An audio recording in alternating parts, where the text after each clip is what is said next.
और दूसरा है डायगोनल ऑफ एक रेक्टेंगल, वो होता है तुम्हारा अंडर रूट में L square plus B square. बना कैसे है वो भी हमको बताना पड़ेगा। तो ये स्क्वायर होता है और ये रेक्टेंगल होता है, ठीक है। अब इनमें क्या है कि हमें डायगोनल्स क्या होते हैं, हमारे दोनों वर्टेक्स को मिलाने वाली लाइन, और यहां भी दोनों वर्टेक्स को मिलाने वाली लाइन, ये हमारी होती है डायगोनल। अब ये ब्रेथ है और ये लेंथ है, यहां पर ये साइड है यानी ए और ए। अब तुम सब जानते हो कि इसका जो एंगल होता है वो कितने डिग्री का होता है, 90 डिग्री का। हर एंगल 90 डिग्री होता है यानी चारों एंगल 90 के। तो यहाँ पर जब पाइथागोरस थ्योरम लगेगी तो उसके अकॉर्डिंग जो ये रहेगा ये आपका हाइपोटेन्यूस बनेगा, जैसे यहां पर वैसे ही यहां पर। अब पाइथागोरस थ्योरम के अकॉर्डिंग अगर मैं इसको निकालता हूं तो ये इसका डायगोनल है, तो डायगोनल का जो स्क्वायर होगा वो किसके बराबर होगा, इन दोनों साइडों के बराबर।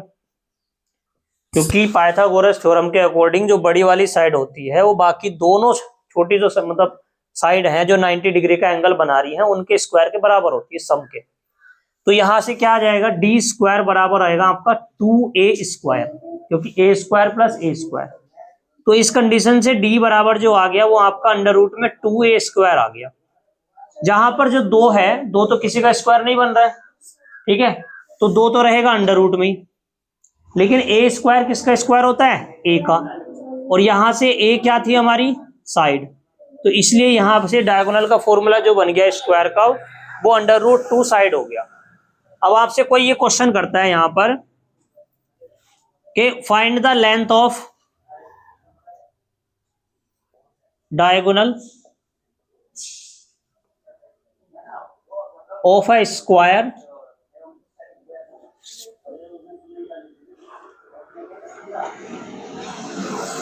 whose side is 10 centimetre. आपसे पूछा कि डायगोनल की लेंथ बताओ एक स्क्वायर की जिसकी साइड क्या है 10 सेंटीमीटर है। तो यहां से आप आराम से अब इजिली निकाल देंगे कि डायगोनल बराबर क्या होगा, अंडर रूट 2 मल्टीप्लाई 10 सेंटीमीटर, यानी 10 अंडर रूट 2 सेंटीमीटर। इस तरीके से लिख देंगे आप, यानी जो नंबर है हमारा वो पहले लिख देंगे, रूट वाली वैल्यू उसके जस्ट पास में रख के लिखेंगे मल्टीप्लाई में करके।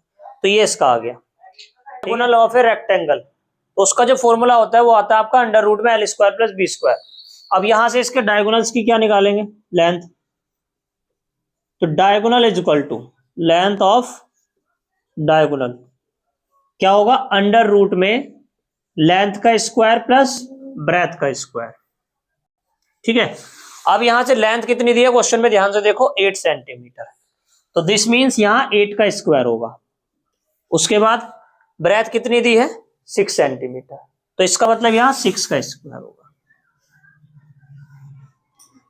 अब 8 का जो स्क्वायर होता है वो होता है 64, तो यहां लिखेंगे हम 64 प्लस 6 का जो स्क्वायर होता है वो 36,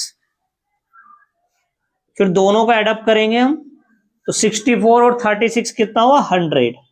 अब अंडर रूट में 100 आ चुका हमारे पास। अब ये जो 100 होता है ये क्या होता है, किसका स्क्वायर रूट है बताओ, 10 का। तो 10 सेंटीमीटर इसका आंसर आ गया। जो हमारे डायगोनल की लेंथ आई है वो 10 सेंटीमीटर आई है।